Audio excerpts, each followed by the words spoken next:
সুপ্রিয় দর্শক, আসসালামু আলাইকুম। সবাইকে স্বাগত জানাচ্ছি আজকে গুরুত্বপূর্ণ সংবাদে। প্রথমে জানিয়ে দিচ্ছি সংবাদ শিরোনাম, পরে বিস্তারিত। ইউক্রেনের পর এবার মধ্যপ্রাচ্যের আকাশে আতঙ্ক ছড়াচ্ছে ইরানের শাহেদ ড্রোন। এদিকে পাকিস্তানে কনসুলেটে বিক্ষোভকারীদের ওপর গুলি চালায় মার্কিন মেরিন সেনারা। সর্বশেষ ইরানের সর্বোচ্চ নেতা নির্বাচনের পরিষদ ভবনে হামলা। শুনছিলেন সংবাদ শিরোনাম, এখন বিস্তারিত। তার আগে হৃদয় ছুঁয়ে যাওয়া একটি অনুরোধ। যদি আয়াতুল্লাহ আলী খামেনির নামটি শুনে আপনার বুকের ভেতরটা ভারী হয়ে আসে, যদি ভোরে একটি দীর্ঘ অধ্যায়ের সমাপ্তি আপনাকে নীরবে কাঁদায়, যদি মনে হয় এই বিদায় শুধু একজন মানুষ নয়, একটি সময়, একটি সংগ্রাম, একটি ইতিহাস বিদায় নিল, তাহলে কমেন্টে লিখুন, হে আল্লাহ, তুমি আয়াতুল্লাহ আলী খামেনিকে জান্নাতুল ফেরদাউস দান করুন। আর যদি আপনি চান তার জীবনের গল্প যেন ভুলে না যাওয়া হয়, তার সংগ্রাম যেন বিকৃত না হয়, তার অবদান যেন নীরবে মুছে না যায়, আর ইতিহাস যেন মানুষের হৃদয়েই বেঁচে থাকে, তাহলে অনুগ্রহ করে চ্যানেলটি সাবস্ক্রাইব করুন। সাবস্ক্রাইব মানে কেবল একটি বাটনে চাপ দেওয়া নয়, এটা হলো শ্রদ্ধা জানানো, এটা হলো স্মৃতিকে ধরে রাখা, এটা হলো সত্যকে নীরবে পাহারা দেওয়ার এক ছোট্ট অঙ্গীকার, এটা হলো ইতিহাসকে ভুলে যেতে না দেওয়ার দায়িত্ব নেওয়া। চলুন কথা না বাড়িয়ে বিস্তারিত জেনে নিই। ইউক্রেনের পর এবার মধ্যপ্রাচ্যের আকাশে আতঙ্ক ছড়াচ্ছে ইরানের শাহেদ ড্রোন। ইউক্রেন যুদ্ধে ইরানের তৈরি শাহেদ 136 ড্রোন ব্যাপকভাবে ব্যবহার করে আসছে রাশিয়া। সেই ড্রোন এখন মধ্যপ্রাচ্যে বিভিন্ন লক্ষ্যবস্তুতে আঘাত হানতে ব্যবহার করছে ইরান। $50,000 মূল্যের এই ড্রোনগুলো ইঞ্জিনের কর্কশ শব্দের জন্য আলাদা করে চেনা যায়। গত 48 ঘণ্টায় বাহরাইন, কুয়েত, সংযুক্ত আরব আমিরাত সহ পারস্য উপসাগরীয় অঞ্চলে আঘাত হেনেছে কয়েকশ শাহেদ ড্রোন। যুক্তরাষ্ট্রের আঞ্চলিক মিত্রদের ওপর চাপ সৃষ্টি ও ভয় দেখাতে তেহরানই কৌশল নিয়েছে। বাহরাইন থেকে পাওয়া একটি ভিডিওতে দেখা গেছে রাতের আধারে একটি ডেল্টা উইং ড্রোন ঘাস কাটার মেশিনের মতো লনমাওয়ার কর্কশ শব্দে একটি বহুতল ভবনের দিকে ধেয়ে আসছে এবং সজোরে সেটিতে আঘাত হানছে। এতে ভবনের ব্যালকনি দিয়ে জ্বলন্ত ধ্বংসাবশেষ পড়তে দেখা যায়। সম্ভবত অ্যাপার্টমেন্টটি সরাসরি আঘাত থেকে রক্ষা পায়নি।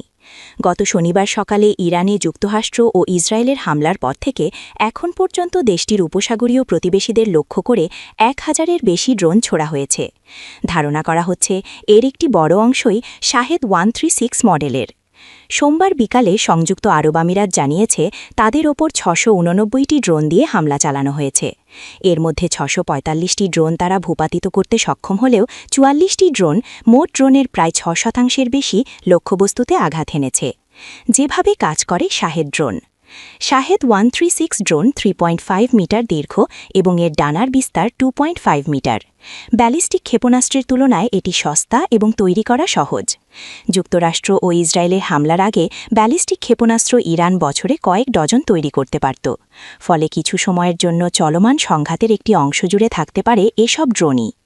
একটি শাহেদ ড্রোন প্রায় 50 কেজি ওজনের বিস্ফোরক বহন করতে পারে, যা একটি আকাশচুম্বী ভবন ক্ষতিগ্রস্ত করার জন্য যথেষ্ট হলেও তা ধসিয়ে দেওয়ার জন্য পর্যাপ্ত নয়। এই ড্রোনগুলো তুলনামূলক ধীরগতির, যদিও ইউক্রেনে অবশ্য এর দ্রুতগতির জেট ইঞ্জিন সংস্করণও দেখা গেছে। কিন্তু এগুলোর বড় আকৃতি, ইঞ্জিনের উচ্চ শব্দ এবং চূড়ান্ত পর্যায়ে লক্ষ্যবস্তুর ওপর ঝাঁপিয়ে পড়ার ধরন সাধারণ মানুষের মনে ব্যাপক আতঙ্ক সৃষ্টি করছে। বাহরাইন থেকে পাওয়া দ্বিতীয় একটি ভিডিওতে স্পষ্ট দেখা গেছে মার্কিন নৌবাহিনীর 5ম ফ্লিটের সদর দপ্তরের ঠিক ওপর দিয়ে একটি ডেল্টা উইং ড্রোন উড়ে যাচ্ছে। ড্রোনটি সফলভাবে নিচের দিকে নেমে একটি রাডার ডোমে আঘাত হানে এবং সেটি ধ্বংস করে দেয়। এছাড়া কুয়েট ও সংযুক্ত আরব আমিরাতেও শাহেদ ড্রোন হামলার খবর পাওয়া গেছে। সাইপ্রাসের আক্রতিরিতে ব্রিটিশ বিমানবাহিনীর RAF একটি ঘাঁটিতেও সম্ভবত এই ড্রোন দিয়ে হামলা চালানো হয়েছে। এই ড্রোনগুলোর পাল্লা সর্বোচ্চ 2000 কিলোমিটার পর্যন্ত হতে পারে। এগুলো সাধারণত আগে থেকেই ঠিক করে দেয়া জটিল পথ ধরে উঠতে সক্ষম। রাডার ফাঁকি যাওয়ার জন্য এগুলো নিচ দিয়ে উড়ে যায়। তবে ইউক্রেন যুদ্ধ থেকে এমন প্রমাণ পাওয়া যাচ্ছে যে এই ড্রোনগুলো দূর থেকে অপারেটরের মাধ্যমেও নিয়ন্ত্রণ করা যায়, যার ফলে একদম শেষ মুহূর্তেও এগুলো দিক পরিবর্তন করতে পারে। শাহেদ 136 ড্রোনগুলো গত দশকের শেষের দিকে ইরানে নকশা করা হয়েছিল। 2021 সালের জুলাই মাসে ইসরায়েলি মালিকানাধীন তেলবাহী জাহাজ মার্সার স্ট্রিটে হামলার মাধ্যমে প্রথম এই ড্রোনের উপস্থিতি নিশ্চিত হওয়া যায়। ওই হামলায় একজন ব্রিটিশ ও একজন রোমানিয়ান নাগরিক নিহত হয়েছিলেন। এর আগে 2019 সালের সেপ্টেম্বরে সৌদি আরবের আপকাইক ও খুরাইস তেল স্থাপনায় হামলায়ও সম্ভবত এই ড্রোন ব্যবহার করা হয়েছিল।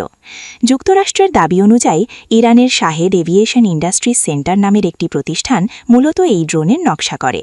প্রতিষ্ঠানটি দেশটির ইসলামী বিপ্লবী গার্ড বাহিনীর IRGCর অধীনস্থ।